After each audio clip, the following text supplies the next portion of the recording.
Awesome. Whoa. Thank you so much for joining us this morning. Um, really appreciate it, especially those who've been partying long enough, right? And yeah, it's an honor to have you here and to talk about Ephemery, which is a project that I've been working on with the community in the past few months. And yeah, I'm Mario from Ethereum Foundation Protocol Support, and this is one of the things we do in protocol support, try to support the core infrastructure testnets. And yeah, before I talk about the testnets, we should define them, right? We should know what I mean by testnets, because maybe just to give you a quick background, a testnet is a network where we test things. Because we have a blockchain technology, we have the Ethereum, we have any other currencies which are real money. And it's not good to test our applications which are being developed on the testnet or the actual implementation of the cryptocurrency. The Ethereum clients have to be tested in an environment which is as close to the production, to the real deal, but at the same time, we cannot lose the real money, right? So we have testnets, which are networks running similar or the same parameters as the mainnet, as the real deal, but with no real funds on it. So we can go crazy. We can test our apps. We can test our validators, the infrastructure on testnets. And speaking specifically about Ethereum testnets, they have quite a bit of history. We've seen over the years many of them with Morden, Ropsten, Rinkeby, and now after the merge, this is the current state.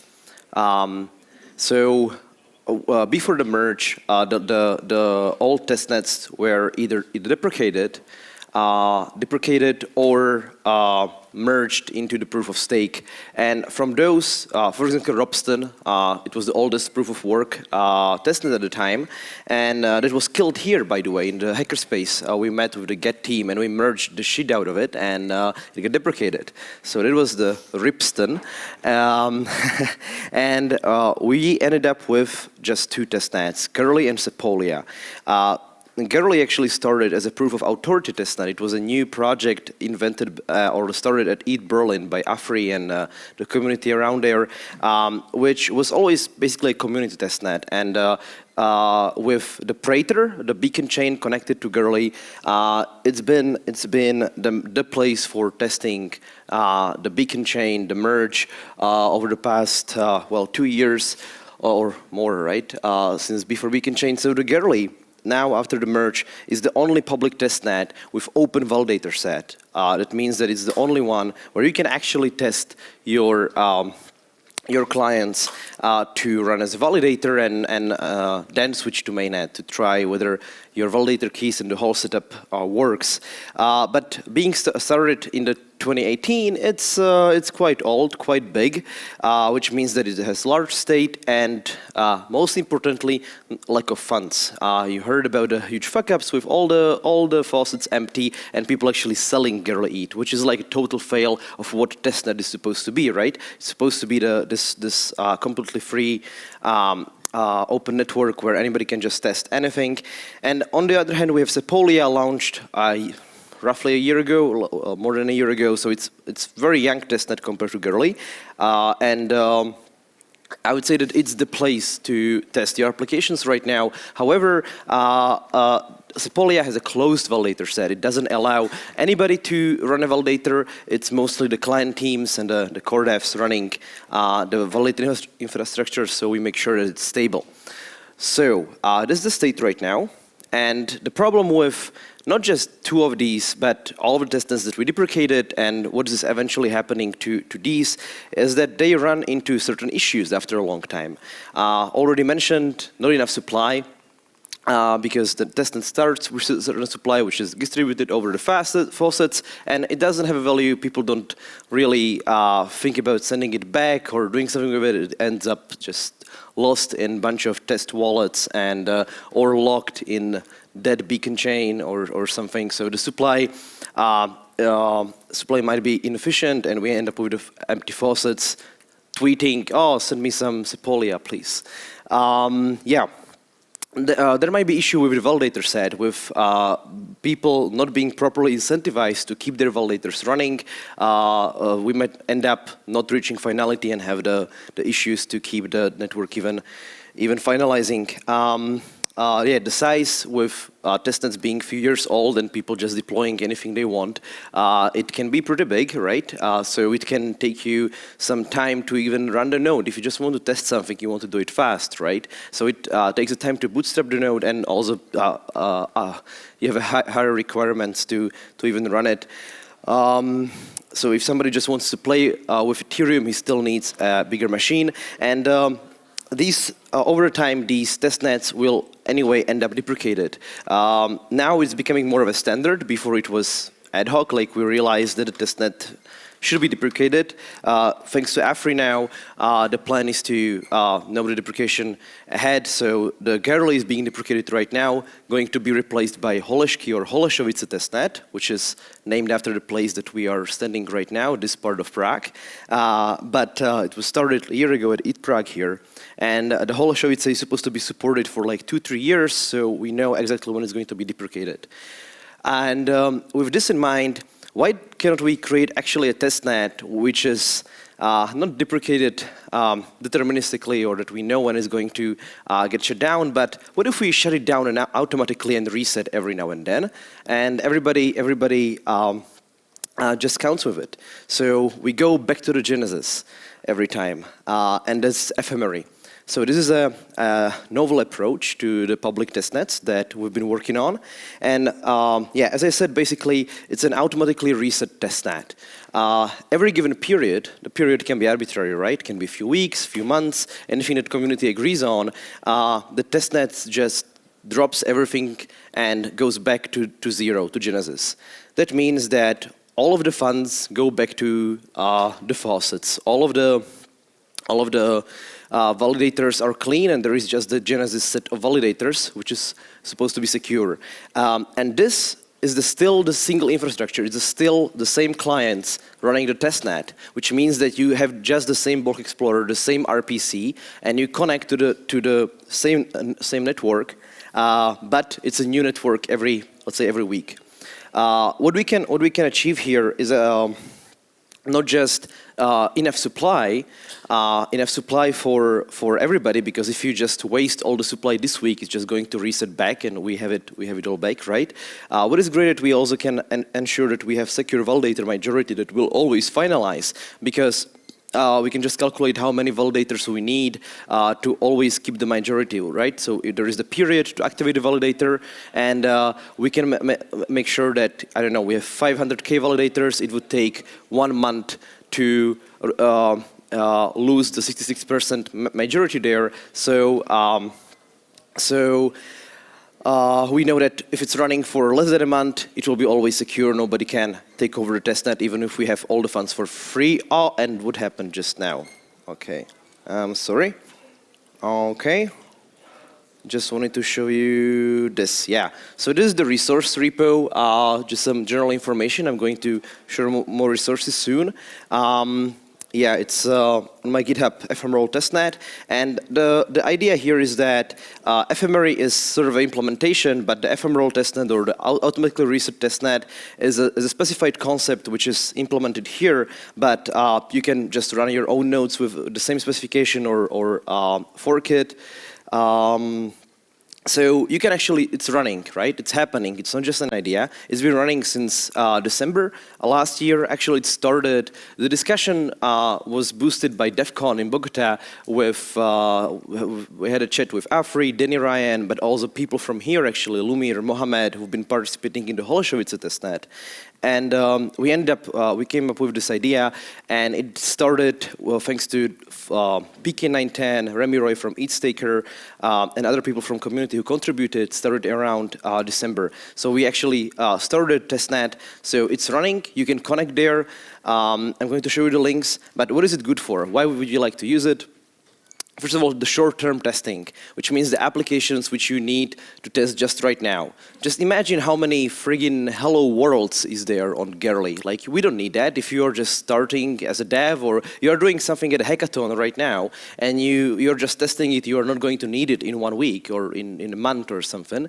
You can just deploy it to Ephemery and have it as a disposable testnet infrastructure. So for short-term testing of your apps, but also validators. So if you are trying to set up a validator and it's hard to get hands on some Gerli and you don't want to wait till your nodes bootstrap sync, you can just use Ephemery. It's very easy, and you can run as many validators as you want because the faucets are very rich. And yeah, it syncs in a few minutes because it's just short and small and mostly empty chain. Yeah, and I'm hoping that it's not going to stay empty because I would like some more folks to use it. So please look into it. And it's fun because you can just break everything. You can try anything you want. You can take all the funds. You can deploy any apps you want. It's just going to get deleted in a week. So don't worry about it, go for it. And yeah, it's the weekly reset mechanism right now because it's still kind of a development phase. We started just like few hours, few days development phase when with each reset we test whether it survives, the infrastructure, the infra survives. And now it's 1 week. It should be more later on, ideally like a month. You can in the repo you can always see when is the next reset. It's every week on Thursday, 7 p.m. UTC. Right now it's all written, or like it's all handled by DevOps tooling basically. So how it works is that we have bash scripts which are handling the logic according to the specification. So it watches the period, whether it's supposed to be resetted, and in that moment it triggers the reset mechanism, which stops the node, deletes all its data, updates the genesis, and starts the same node on a new network. Also, we are testing some implementations in actual clients because so there is EAP work in progress on this. We would like to have this not just implemented on the tooling side where you can run some external DevOps tooling which handles the node, but have it implemented in the node in the client itself. So there is like a test naive implementation in Go Ethereum and in Lodestar right now. You might think as app developers that like it's hard to actually test your applications on this testnet when it's empty, right? When it resets every week. But what we developed is a tooling which automatically deploys infrastructure applications, some DeFi primitives and so on after each reset. So as the network resets, there will be automatically Uniswap, 0x splits, some safe, right? The contracts that everybody are using, and you can actually contribute to the repo. You can add any app that you want to this deployer or run it by yourself. Yeah, and the specification is mostly done, and the EAP is still being discussed. Talking about the roadmap, what we did. So starting in December, we had a bunch of discussion about how it should look like, and we are running the stable public network. And we made a draft of the EAP, and we are also deploying the primitives right now, but also refunding validators. So if you've been running the validator on the network when it was resetted, you won't get the validator in the new genesis, but you get the funds back. So you don't have to go to the faucet again. You can just spin the validator again. I have to do the deposit again. Right now we are trying to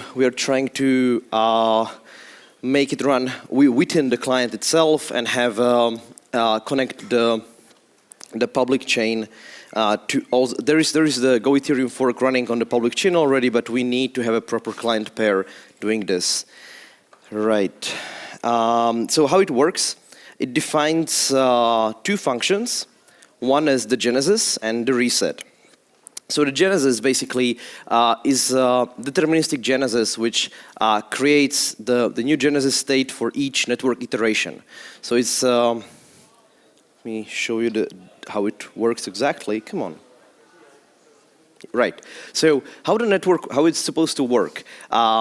we first define, the whole network is defined in what we call Genesis 0. Normally you have the testnet, the network defined in its Genesis, right? But here we need to update the Genesis with every reset. So we create the Genesis 0, which can be hard-coded in the client, or it can be like the base template. And this starts with some chain ID. I don't know, chain ID 1000 or something, right? Some number which shouldn't collide with any other public networks. It has its genesis time, and we have to keep this variable, this information about the period, about the 1 week, 1 month, how long the testnet is going to run. And now, this. Based on this Genesis 0 template, whenever you start a client, it checks the current time, so it checks the latest timestamp and compares it to the Genesis 0 timestamp. So based on this data, it can tell how many iterations of this period happened. So if the period is 1 month, the Genesis 0 the network was started a year ago. There was 12 iterations, so the I will be 12. And based on that, we can calculate the current chain ID, we iterate it, so it will be the n plus 12, and the timestamp will be just the period times the number of iterations above the Genesis timestamp. So you can calculate deterministically. We can always calculate what is the Genesis of the current network that you want to connect to. So you can just start a client, and it will trigger. The idea is that when it's implemented in the client, you start it, and it will trigger not just reading the normal Genesis, which is hard-coded, but using it as a template to calculate the current Genesis. Now there is the reset, which actually needs to reset the network, trigger the database dump, and generate the new Genesis by itself. So this is not currently implemented in any client. It's handled only by the external tooling. And the idea here is that if you want to actually do this, the Genesis function is good enough, because the automatic reset can be done using some script, some cron job, basically, very simply. And this is something which the infrastructure need. People who are actually running the explorers or validators and so on, they need this reset function. And for you to actually run the node, test your own validator, you can always just use RPC, or you can run the node easily based just on Genesis function. Why do we do this? Why we always need to generate the new Genesis is because of security, mostly the replay attack protection. Because if we keep the same network, you can just use the same transactions which have been recorded from the previous iteration and steal money and drain the faucets and so on. And the idea is here that we have the single specification, which can be done either by the external script tooling or implemented in the client. And that means that we are right now running the client implementations with this init, and those clients which just use the bash scripts, and they're compatible, right? So as we develop it more in the clients, they can join the existing network. We don't need to fork it into a new one or anything. It's backwards, forward compatible. Yeah, so this is how it looks like. And yeah, the EIP is in process. It's just draft PR. I'm scared to merge my to open the pull request for the first EIP I'm doing, but there is still some community discussion about details in the specification. I'm still getting feedback from some client devs, so you can find the PR 6916, and you can check the files. You can read the EIP there. It's all there. Cool. And yeah, why I'm talking about this, because I want you just not to use. I would be very happy if you use it ever, but also to maybe contribute. So if you actually start using it, I would be very happy if you let us know some issues, feedback. In the repository that I showed, you can open issues. You can join our metrics channel. And yeah, so if you run your node or validator, please let us know the experience. And based on this, you can actually identify what is missing, right? There is actually few things missing We are not running the forkmon, we are not running the eatstats.